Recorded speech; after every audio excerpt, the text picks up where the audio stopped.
si l'on parlait d'un album?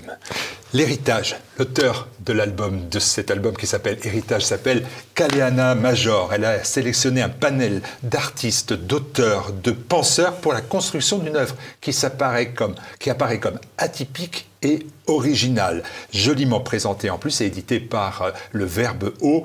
Et l'éditeur s'appelle Sylvain Durin. Bonjour Kaleana Major. Bonjour Martial. Et bonjour donc à l'éditeur Sylvain Durin. Bonjour Sylvain. Martial.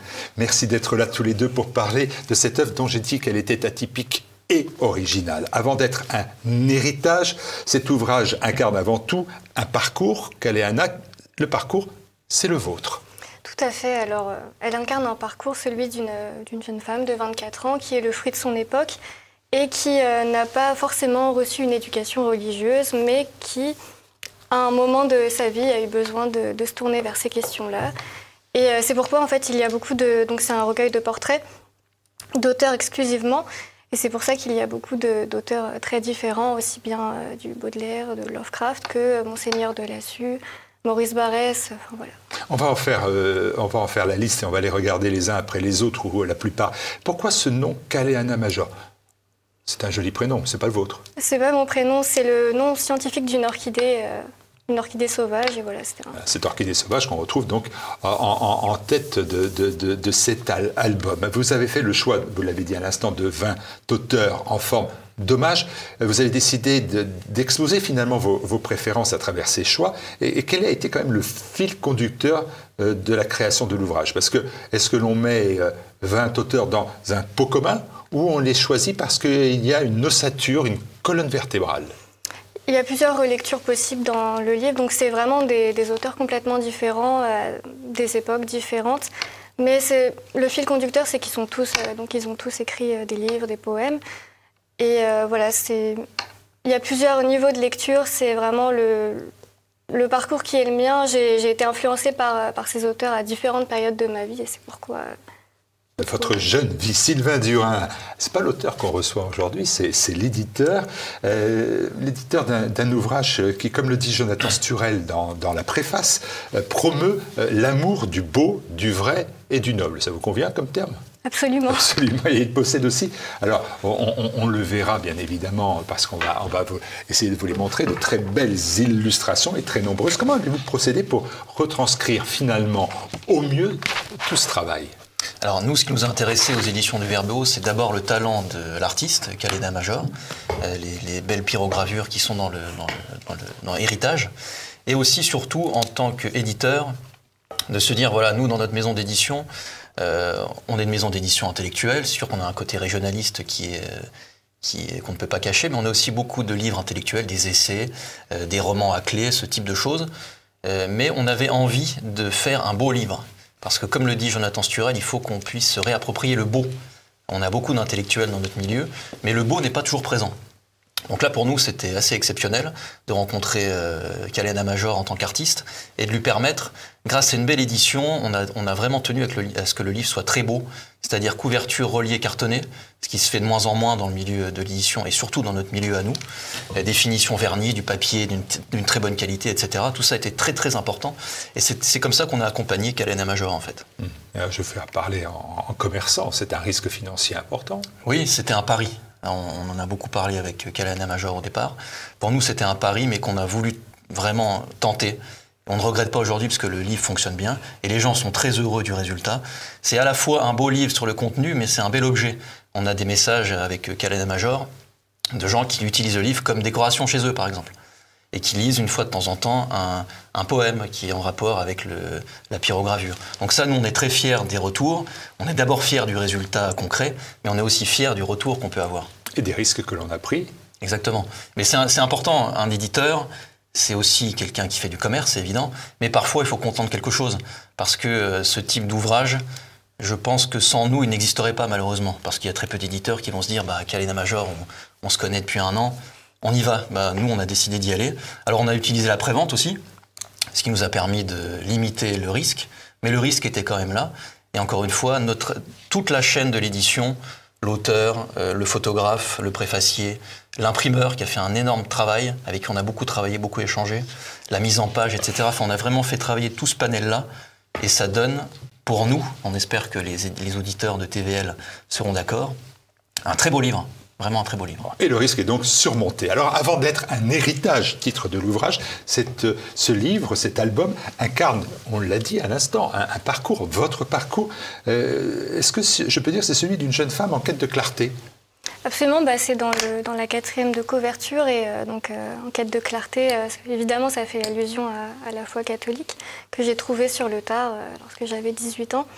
Et c'est pour ça en fait qu'on retrouve, donc, comme je le disais, des auteurs qui n'ont rien à voir comme Baudelaire, qui n'était pas vraiment un catholique illustre, mais voilà, en quête de clarté. Et c'est le message du livre en fait, c'est que un profil qui comme le mien, qui a grandi avec son temps, peut très bien passer de Baudelaire, Lovecraft, dont je ne rejette rien aujourd'hui, mais peut très bien passer de ces influences-là à quelque chose de plus chrétien.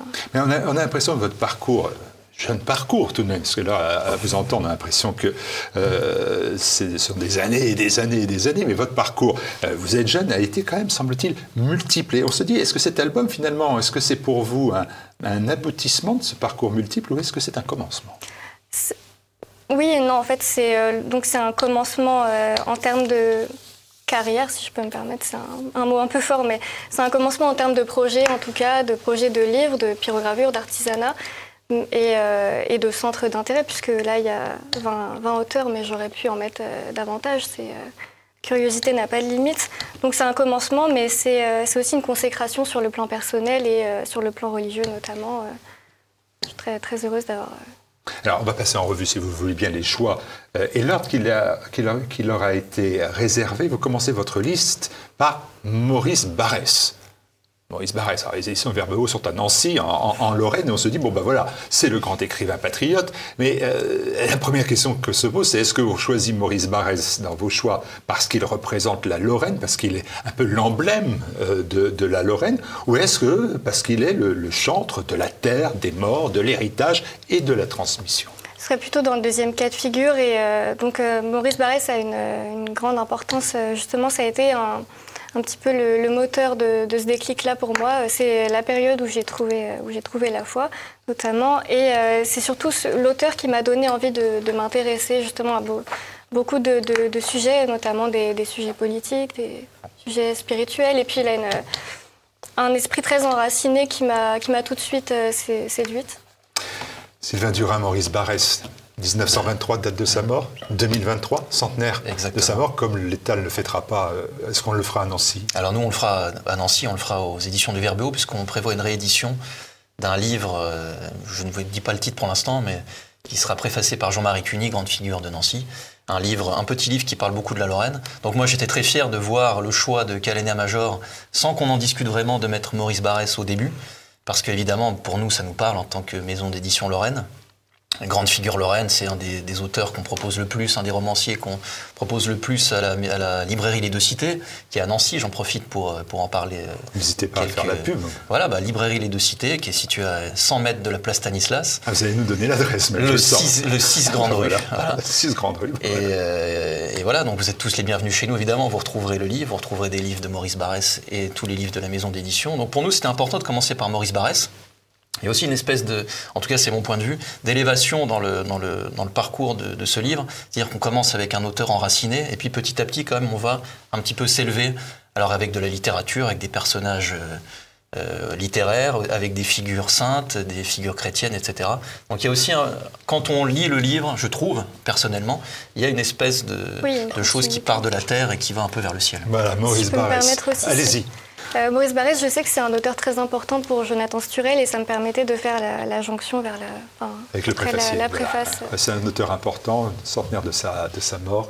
Et bien évidemment, c'était aussi à Paris le Princeps Juventutis, le prince de la jeunesse à la Sorbonne, et dans le quartier latin. À l'époque, il y a des grands écrivains. Autres grands écrivains, Villon, Chateaubriand, en passant par Bernanos et Baudelaire. Et puis des choix plus audacieux, voire plus sulfureux. Je pense à Louis-Ferdinand Céline, et plus encore à Robert Brasillac. Écoutez, moi, je laisse la liberté et la responsabilité aux gens de s'attarder ou pas sur la carrière politique de ces personnages. Moi, j'ai tenu à rendre hommage à leur talent. Pour Barzillac, c'est les poèmes de Fresne que je trouve magnifiques et que j'aime beaucoup, et Louis-Ferdinand Céline pour ses talents littéraires. Et ça, voilà, ça... Barzillac, c'était audacieux, non? Très audacieux, mais pour moi, il avait totalement sa place dans le recueil, de même que Céline. Il a cette mentalité très française, en fait, très sensible, qui me parle beaucoup. Absolument, des grands auteurs français, quoi qu'il advienne, quoi qu'on pense de leur parcours. Quand vous lirez le texte de Céline qui a été choisi ou le texte de Barzillac qui a été choisi, on ne peut être que porté par la plume. Le reste appartient à l'histoire, et il est hors de question de dire que ça n'existe pas. Mais ce qui a été mis en avant par Calena Major, c'est avant tout le point de vue littéraire et la beauté littéraire, de la beauté de la plume. Et ça avait vraiment sa place dans ce recueil. Ouais. Parmi les choix, il y a des étrangers. Tout d'abord, je pense Dante, Lovecraft, Tolkien, Dostoïevski aussi. Et quels sont les points communs entre ces personnages, ces personnalités? On a du mal à avoir des points de conjonction, en fait, entre eux. Donc, comme je le disais précédemment, c'est vraiment la conséquence de mon parcours à différentes périodes. Et donc, par exemple, les références de Lovecraft et Tolkien appartiennent à mon adolescence. Et c'est vraiment oui, c'est ça, c'est pour moi un héritage européen que j'avais envie de mettre en avant. C'est pas forcément au regard des engagements spirituels qui sont les vôtres, c'est quand même une évolution importante. Hein. Non, pas du tout, mais c'est le message de ce livre. En fait, j'ai souhaité qu'il soit le plus ouvert possible et qu'il puisse parler au plus grand nombre. Alors, parler au plus grand nombre, il y a aussi des femmes. Et tout d'abord, la marquise de la Roche-Jacquelin. En quoi a-t-elle retenu votre attention? Alors, la marquise de la Roche-Jacquelin a retenu mon attention parce que je ne peux pas penser à la France sans avoir une pensée pour la période de la Révolution française avec le génocide vendéen. Et donc la marquise de la Roche-Jacquelin, c'est par elle qu'on connaît aussi bien le parcours de Henri de la Roche-Jacquelin, à qui j'avais envie de rendre hommage, mais il n'a pas, ma connaissance, écrit de livre. Donc c'est le choix de marquise de la Roche-Jacquelin, c'est un peu vaincre ou mourir. Autre femme mise à l'honneur, presque inconnue alors là, c'est un auteur, une auteuse, une autrice, Jade Lanzone. Est-ce que... Pourquoi ce choix-là? Alors Jade, c'est un peu particulier, notamment parce que c'est la seule personnalité encore vivante de ce livre, et d'ailleurs on a à peu près le même âge. Et j'avais envie de la mettre dans ce recueil parce que j'ai beaucoup de respect pour son parcours. Et donc c'est une poète voilà, autodidacte qui n'a pas de prétention ou quoi, mais j'aime beaucoup ce qu'elle écrit. Je me retrouve énormément en sa sensibilité et je tenais à ce qu'elle fasse partie du livre. Et il y a cette notion un petit peu temporelle aussi. On retrouve aussi bien des auteurs du Moyen-Âge que Jade, qui a presque le même âge que moi. C'est un choix alors personnel, là encore, très personnel finalement, hein, très personnel, Jade Lanzone. Donc auteur, poète. Difficile d'être un poète ces débuts du XXIe siècle. C'est très très compliqué. En tant qu'éditeur, je peux vous faire une petite confidence, on est entre nous. On reçoit énormément de gens qui veulent se faire éditer évidemment et qui écrivent des poèmes. Et il y a deux difficultés dans le monde moderne, dans le poème. C'est la capacité de nous-mêmes à lire le poème et à en dire est-ce qu'il est bon ou pas, et la capacité d'écrire le poème. Est-ce que le poème a un sens vraiment universel, spirituel, supérieur qui mérite l'édition? Donc on n'est pas dans une période de poème, et c'est aussi pour ça, je trouve, que le livre de Calena Major est important, parce qu'il fait œuvre, à mon avis, de poésie. Moi, c'est un livre que j'ouvre une fois ou deux fois par semaine, et ça apporte quelque chose d'un peu supérieur, c'est-à-dire que vous allez voir une belle image, vous allez lire un beau texte, et un texte poétique. Et moi, je trouve très bien que Calena Major, sinon évidemment on ne l'aurait pas édité, et propose aussi son ami, parce que vous êtes dans son univers. Donc vous êtes dans son univers, vous connaissez un peu des auteurs que Calena Major connaît, mais vous rentrez aussi dans son amitié avec cette poétesse qui n'est pas encore connue, qui le sera peut-être un jour, on ne sait jamais. J'espère pour elle. À chaque cœur esselé sa pénitence, et pour chaque âme déçue ou veule, un petit morceau d'éternité pour linceul. Sur des accents presque baudelairiens d'ailleurs. Très, on retrouve. D'ailleurs, je sais qu'elle est fan incontestée de Baudelaire, donc... Donc c'est assez cohérent, parce que Baudelaire figure aussi dans votre panthéon personnel. Est-ce que... J'ai fait les femmes. Jonathan Sturel dit aussi, écrit dans sa préface, qu'héritage aurait pu s'appeler hommage. Notion indissociable de la transmission. Ça aussi, vous le suivez, ça aurait pu s'appeler hommage? Oui, tout à fait. C'est le nom que j'aurais pu choisir hommage. Ce Il y a que plein dit, d'hommages chaque... Ce que dit Jonathan Surel est important, je pense, encore une fois, là, en tant qu'éditeur, c'est-à-dire produire des livres, évidemment, mais des livres pour quoi? Et des livres pour transmettre, évidemment. Si on dit qu'on veut, comment dire, retrouver une France enracinée avec des valeurs terrestres, mais des valeurs spirituelles, il faut qu'on ait des choses à transmettre. Donc toutes ces choses-là, que vous soyez catholique, que vous ne le soyez pas, vous allez trouver des choses qui vont vous parler forcément. Et je pense que Kalen Major a tout à fait bien fait de ne pas mettre que des auteurs catholiques, ou que des auteurs de romans, ou que des poètes. Mais d'ailleurs, j'ai des retours justement de personnes qui n'ont absolument pas la foi et qui ont acheté le livre. Donc comme quoi, c'est réussi pour le coup. Vous avez compris. Voilà. Alors, pas religieux, néanmoins, les 20 portraits d'auteurs sont bordés par la Vierge Marie d'un côté et le Christ, et cette citation de Jean, « Je suis le chemin, la vérité, la vie. Personne ne peut aller au Père autrement que par moi ». Est-ce pour rappeler qu'au-delà de la littérature, finalement, de la poésie, de l'art dont on a parlé, la foi, c'est un rempart essentiel, prioritaire à la barbarie du siècle? Ça l'est de mon point de vue et je tenais vraiment à terminer sur cette note qui est courte mais très claire, qui laisse place à aucune autre interprétation quant au message du livre, peu importe le choix des auteurs, qui ne sont pas tous catholiques. Et ça m'amène à vous demander comment vous avez trouvé cette foi. Alors, Elle s'est imposée à vous, comment c'est au détour d'une rue, Non, c'est une expérience église? très personnelle, mais je pense que j'ai un profil qui est commun et qui le sera de plus en plus en fait. De trouver la foi sur le tard dans une époque comme la nôtre, c'est déjà un miracle de la trouver, mais je pense que voilà, ça va être de plus en plus commun. Le chemin, la vérité, la vie. Alors, les activités des éditions de Verbeau, est-ce que vous arrêtez à cet album-là? Est-ce qu'il y en aura déjà un second? Mieux, un deuxième? Un deuxième, j'espère, évidemment un deuxième, ce qui veut dire qu'il y en aura forcément un troisième. Et oui, alors on en a parlé un petit peu avant de se voir, Martial, avec Kalen Major. C'est pour ça que je pose la question. Kalen Major travaille actuellement sur la, je ne sais pas si on peut appeler ça une suite d'ailleurs, mais en tout cas sur un deuxième opus. Oui, ce sera dans le même état d'esprit. Voilà, je ne sais pas si on peut en dire vraiment beaucoup aujourd'hui, puisqu'on est vraiment aux prémices de la création du livre, mais rendez-vous en fin d'année 2023 pour, sans doute, j'espère, le deuxième livre de Kalen Major. Concernant les actualités du Verbeau, évidemment, on continue le combat, parce que c'est un combat aujourd'hui d'être éditeur, hein, c'est un combat de tous les jours. Paul-Marie Couteau, qu'on recevait à la librairie, disait que c'était un sacerdoce. C'est peut-être un peu exagéré, mais il y a quelque chose de cet ordre-là quand même. Ah bah si, quand on voit vous battre dans cette belle librairie qui a accueilli TV Liberté et votre serviteur pour la dédicace de défaire le parti des médias, c'est un beau lieu, un lieu de vie, un lieu de convivialité. Enfin, c'est autre chose qu'une librairie, quoi. Oui, c'est beaucoup plus que ça. C'est un lieu de vie, je crois que c'est le bon terme. Les gens viennent pour se rencontrer, pour se retrouver, pour discuter, rencontrer des auteurs, débattre avec les auteurs. Et moi, j'étais très surpris. Il y avait des gens qui venaient du Luxembourg, et pas pour TVL, mais pour TVL et pour la librairie Nancéenne, puisqu'ils avaient l'habitude de venir vous voir lors des dédicaces. C'est vraiment un lieu où on se retrouve dans l'Est de la France. Absolument, un très beau lieu, parce qu'on est dans un très bel endroit, encore une fois, juste à côté de la place Stanislas. Mais 6 grandes rues, on le sait, ça y est. Voilà, 6 grandes rues. C'est bon, on a compris. Et oui, non, c'est un lieu de vie. C'est un lieu de vie qui demande à être en vie. Vous voyez ce que je veux dire? C'est-à-dire qu'il faut que ce soit un lieu de vie qui continue à vivre. Donc j'en profite pour appeler nos amis téléspectateurs, évidemment soutenir le livre en l'achetant sur votre boutique, parce que c'est important que tout le monde vive. Boutique tvl.fr, exactement. Sur tvl.fr, bien évidemment, les téléspectateurs sont habitués. Et puis d'aller à côté de la place Stanislas, exactement, 6 grandes rues, en sachant que Kalen Major sera en dédicace cette année chez nous. Donc je vous invite à nous suivre sur les réseaux pour trouver la date quand elle sera fixée. Et puis d'autres auteurs, vous trouverez énormément d'auteurs chez nous. Il y a quasiment une dédicace tous les samedis. Donc vous venez pour boire un petit café, pour discuter, pour rencontrer des auteurs, pour acheter un livre. Et la France n'est pas renée comme ça aussi, elle vit aussi comme ça. Donc c'est très important. Et la maison d'édition qui est jumelée à la librairie continue avec comme objectif d'une petite dizaine de livres par an. Donc on travaille actuellement sur beaucoup d'ouvrages.